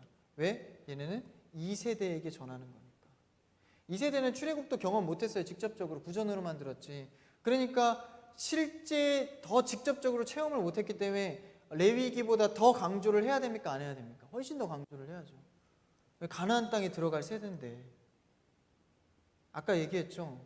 그토록 모세가 설교하면서 염원했던 거 가나안 땅에 들어갔을 때 말씀 봐야 된다.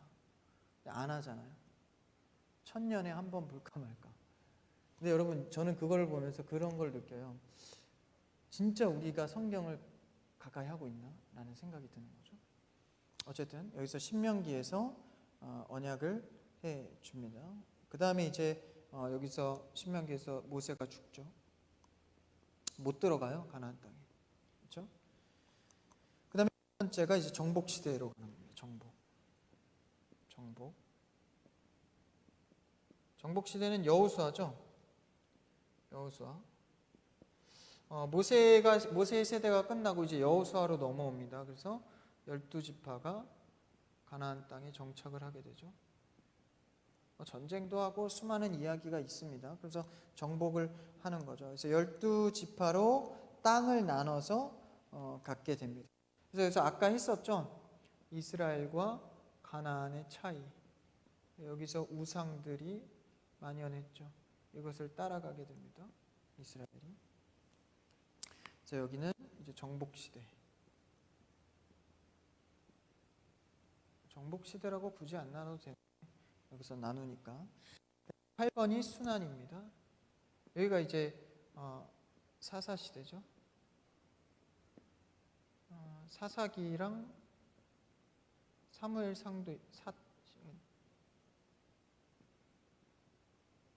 상까지 이게 아까 말한 사사 시대죠. 사사 시대에 들어오면 계속 반복하는 거예요. 죄지었다가 회개했다가 평안했다가 죄지었다가 회개했다가. 그 중심의 인물이 12 사사들이 계속해서 하나님 중간에서 역할을 하죠. 선지자랑 거의 비슷해요. 근데 조금 더 사사가 더 많은 일을 합니다. 확장돼 있죠. 그러니까 왕이 없으니까 이런 정치적인 일도 해야 되고, 예를 들어서 막 전쟁이 일어나 이때 외부에서 침입을 많이 합니다. 강대국들이. 그럼 이제 일하다가 막 나오는 거예요. 그냥 막 농기구 들고. 그냥 왕이 없잖아. 군대가 없고. 막 이렇게 얼마나 어설퍼요. 그 역할들 다 사사가 하게 된 겁니다. 그래서 이때 나온 사사들이 뭐 아까 얘기한 뭐 기드온 300용사 이런 거 얘기 나오고 하는 거죠. 삼손 얘기 막 나오고. 근데 이때가 다 그때입니다. 그때도 400년. 아까도 계속했죠, 400년. 9번은 뭐예요? 이제 사사 시대가 끝나면 드디어 왕정 시대. 여기 왕관이라는 상징인가? 왕관 이렇게 돼 있네요. 왕정 시대가 도래합니다.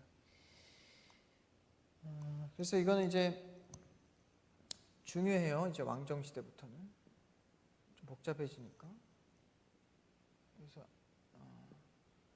아까 여기서 사무엘상까지 나갔죠. 사무엘상부터 열왕기상까지 왕상 그다음에 역대기까지 나옵니다. 여기서 역대기. 이렇게 나누는 이유는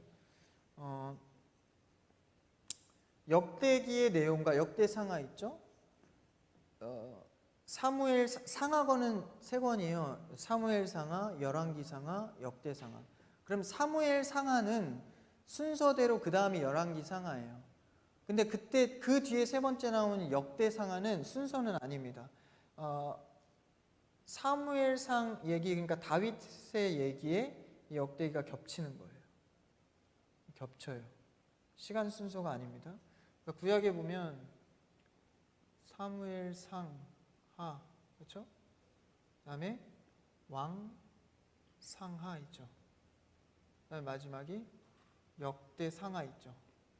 그러니까 우리가 어디까지 왔어요? 정리하면 여호수아, 사사기, 룻기 지나서 이제 여기로 왔잖아요. 왕정 시대로.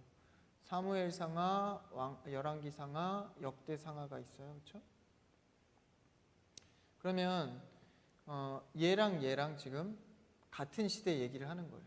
얘는 흘러가고 얘 두 개만 흘러가고 관점이 달라요. 역대상하는 회복된 이유, 그러니까 포로 지난 이유예요. 그러니까 여기는 좀 긍정적이죠.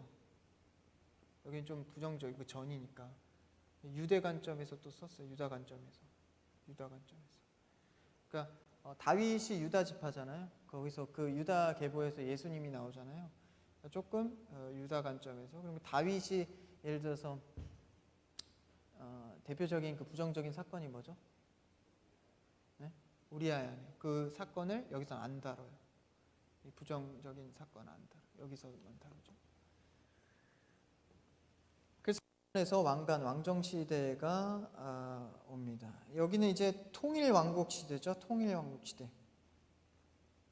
통일 왕국 시대에는 다 왔어요. 5분만 더 쓸게요. 통일 왕국 시대는 누구죠? 사울. 아까 다윗. 그다음에 솔로몬.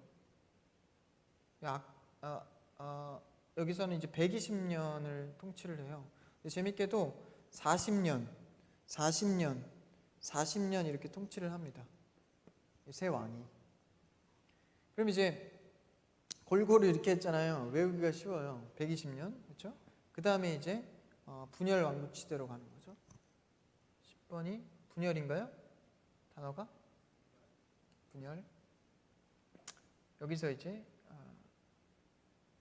열왕기상 나오고 역대기가 여기서도 나오죠. 그래서 분열 왕국 시대 때 왕상, 왕하, 역대하 이렇게 나옵니다. 이거 아까 다 했었죠? 분열 왕국 시대 때 남유다랑 북이스라엘. 남유다 같은 경우에는 첫 초대 왕이 르호보암입니다. 얘가 이제 솔로몬의 아들이죠. 이렇게 왔으니까 여기 유다잖아요. 유다 지파. 르호보암이 1대 왕이에요. 1대 왕. 그다음에 북이스라엘의 1대 왕은 여로보암. 여로보암 이름이 비슷하죠? 남유다에서는 이제 유다 지파가 당연히 들어가겠죠. 유다 지파랑 베냐민 지파가 들어가요. 이 두 지파 빼고는 나머지 10지파가 여기 들어가는 겁니다. 북이스라엘에 굉장히 많죠. 근데 이 메인 유다 지파가 여기 들어가 있죠. 남유다.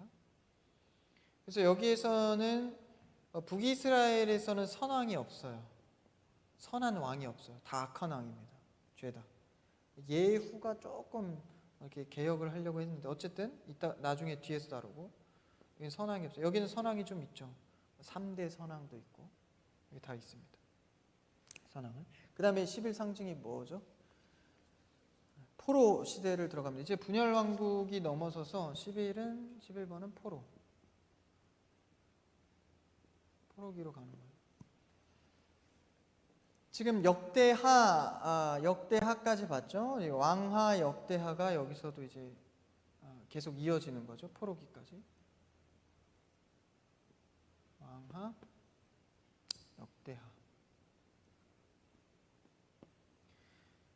이 포로기에서는 아까 선지자 둘만 있습니다. 이 전에 다 이 선지자들이 여기서 활동했고 누구죠? 사자굴에 들어간 다니엘과 마른 뼈 에스겔 이 두 선지자가 이때 활동을 하죠. 이 둘밖에 없어요. 그래서 남유다가 이제 포로로 나라가 망합니다. 남유다 포로로 잡혀가요. 포로로 잡혀가는데 1차 잡혀가고 2차 잡혀가고 3차 잡혀갑니다. 남유다는 누구에 의해서 망하죠? 바벨론에 의해서 망합니다. 북이스라엘은 아수르에 의해서 망해요. 강대국들이에요. 아시리아. 그래서 이제 여기는 좀 흩어진 사람들이 많고 남유다에서 포로로 1차, 2차, 3차로 잡혀가게 됩니다. 그때 이제 이 선지자들이 활동을 하고요. 그 다음에 이제 마지막이 건축, 성전 재건이죠. 재건, 회복입니다. 그래서 이때는 학개스가랴 말라기, 그렇죠? 선지자들이 여기도 1차, 2차, 3차로 귀환을 해요. 그럼 여기 역사서에서 보면은 지금 에스더, 그렇죠? 느헤미야가 먼저죠. 느헤미야, 에스더. 이때 1차가 스룹바벨, 2차가 에스라, 느헤미야. 인도해서 에스라, 느헤미야 있죠. 그래서 인도해서 성전을 재건하게 됩니다. 포로 귀환을 하는 거죠. 그래서 예루살렘 성벽과 성전을 재건하게 됩니다. 그래서 이 이야기가 아까 다룬 것의 내용인데 상징의 단어로 이렇게 해본 거예요. 그래서 요거를 여러분들이 정리해서 외우는 게 아니라 그냥 분위기를 보시면 됩니다. 그래서 이 내용들을 보니까 어때요?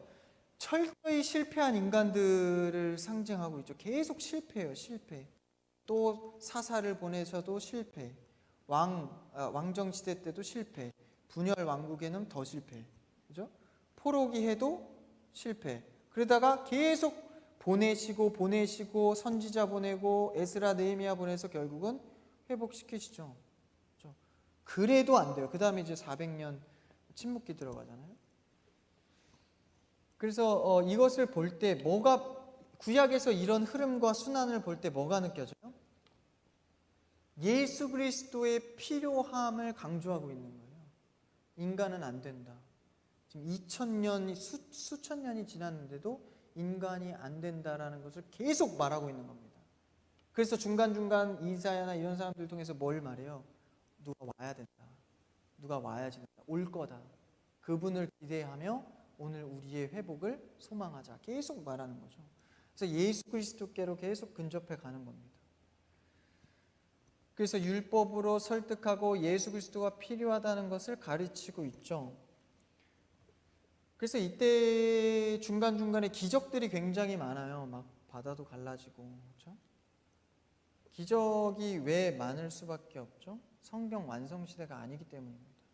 우리에게 막 옛날 같은 막 어마어마한 막 불심판, 물심판 이런 기적들이 왜 없을까?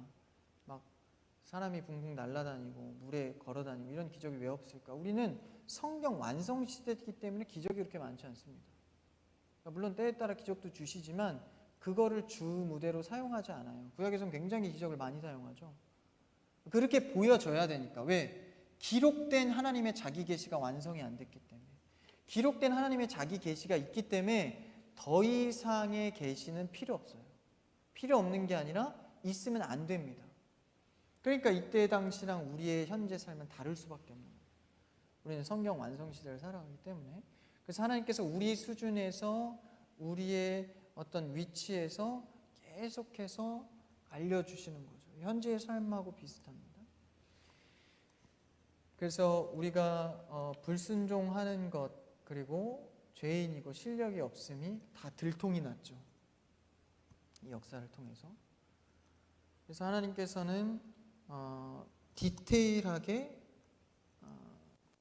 이런 레위기나 민수기나 신명기나 그렇죠? 그다음에 분열 왕국 시대 이런 걸 통해서 굉장히 디테일하게 말씀을 하세요. 이유가 무엇입니까? 사랑하기 때문에. 사랑하면 굉장히 자세하게 말하고 싶죠. 사랑하면 아무것도 아닌 일도 자꾸 의미 부여를 해요. 그래서 뭐 하게 되죠? 싸우게 됩니다. 하나님은 그냥 삶인데 아무것도 아닌 것 같은데 자꾸 의미 부여를 하는 거예요. 누구를 통해서? 선지자 통해서, 사사 통해서 의미 부여를 자꾸 하는 겁니다. 너 누구야?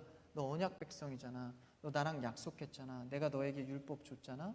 그래서 이걸 계속 상기시키는 거예요. 자세하게 603개의 조항 굉장히 자세하게 레위기를 통해서 내가 너를 사랑하고 있다는 걸 강조하고 있는 거죠. 그래서 그것을 우리가 알 수가 있는 겁니다. 그래서 여러분들이 지금 앞에 한번 이야기식으로 정리했고 지금 상징으로 정리했어요. 그래서 여러분들이 2번 오늘 정리해서 원래 3번까지 나가려고 했는데 택도 없네요. 그래서 여기까지 하고 여러분들이 하나님께서 사랑하셔서 디테일하게 풀어놓은 이야기를 이 구약 성경을 여러분들이 스스로 말로 기록으로 정리해 보시고 여러분 나름대로 그냥 정리하셔도 돼요. 창조시대, 족장시대, 출애굽, 그 다음에 정착기, 그 다음에 출애굽, 그 다음에 정착, 그 다음에 정복하고 여기가 정착이죠. 그 다음에 이제 사사시대, 그 다음에 왕정시대, 분열왕국, 포로 이렇게 정리하시면 여러분들이 나름대로 이렇게 정리해 가실 수 있을 겁니다. 내일은 이제 복습 한 10분 하고 그 다음에 사건별로 똑같아요. 그래봐요. 사건은 이제 뭐 창조, 방주, 뭐 이제 왕 다 똑같습니다. 사건별로 정리하고 그 다음에 선지자에 대해서 좀 정리를 하고 그 다음에 역사적 관점에서 디테일하게 요거를 조금 디테일하게 좀 풀어갈 겁니다. 내일이 훨씬 더 깊은 내용들이 많이 나와요. 오늘은 좀 개관해서 정리하신다 생각하시고 여러분들이 한번 훑어보시고 내일 오시면 큰 도움이 되실 겁니다. 잠깐 기도하고 마치도록 하겠습니다. 사랑해 주님 감사합니다. 성경의 내용을 보면서 상징적으로 또 사건별로 정리해가며 말씀을 봅니다. 주님, 이 말씀의 깨달음이 아버지 우리의 삶에 말씀 묵상하는데 큰 힘이 되게 하시고 또 내일까지 경건훈련 기간까지 주님께서 붙들어 주셔서 지치지 않고 또 배우고 주님 앞에 겸손하게 설 수 있게 인도하여 주시옵소서. 귀한 시간에 함께 모여 동참하게 하심에 감사하며 내일은 또 온라인 오프라인으로 더 많은 청년들이 함께하여서 주의 은혜를 경건하게 나눌 수 있는 시간 되게 하여 주시옵소서. 이후 예배와 또 경건훈련 기간을 주님께 맡기며 예수님 이름으로 기도합니다. 아멘. 고생하셨습니다. 우리 박수로 마치겠습니다. 수고하셨고, 뭐 교회에서 남아서 이거 필사하실 분들은 필사하시고, 왜냐면 이따가 저녁에 또 예배를 드려야 되니까 금요 찬양 예배가 또 이제 있습니다. 8시에. 그래서 여러분들이 오프라인으로 오셔서 예배 드리시기를 부탁을 드립니다. 수고하셨습니다.